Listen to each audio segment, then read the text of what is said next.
మీరు హైదరాబాద్ వచ్చి ఏం చేస్తారా? మామ నేను రైస్ పెడతా మామ. నేను కర్రీ తీసుకొస్తా మామ. జాబ్ గురించి రా నేను అడిగింది. మామ పర్టికులర్ ఇదే జాబ్ చేయాలన్న నారో మైండ్ ఏం లేదు మామ. నాకైతే శాలరీ కూడా వద్దు మామ. ఫుడ్ పెట్టి షెల్టర్ ఇస్తే చాలు. నీకు షెల్టర్ ఇచ్చి ఫుడ్ పెట్టుడు కంటే శాలరీ ఇచ్చుడే బెటర్ కదరా మామ. నేనంటే జాబ్ రెస్పెక్ట్ అని పోతున్నా, మీకు ఎందుకు రావని? ఒక్కరికి రారా జాబ్ రెస్పెక్ట్, మాకు కూడా కావాలి జాబ్. మామ అర్థం చేసుకోరు మామ ప్లీజ్. పైసలు అయిపోయినాయి మామ. ఇగో మొన్ననే రింగ్ కూడా అమ్మేసిన. మీరు హైదరాబాద్ వచ్చి ఏం చేస్తారా? మామ నేను రైస్ పెడతా మామ. నేను కర్రీ తీసుకొస్తా మామ.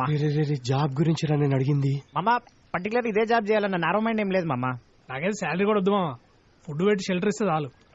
నీకు షెల్టర్ ఇచ్చి ఫుడ్ పెట్టుడు కంటే శాలరీ ఇచ్చుడే బెటర్ కదరా మామ. నేనంటే జాబ్ రెస్పెక్ట్ అని పోతున్నా, మీకు ఎందుకు రావని? ఒక్కరికి రారా జాబ్ రెస్పెక్ట్, మాకు కూడా కావాలి జాబ్. మామ అర్థం చేసుకోరు మామ ప్లీజ్.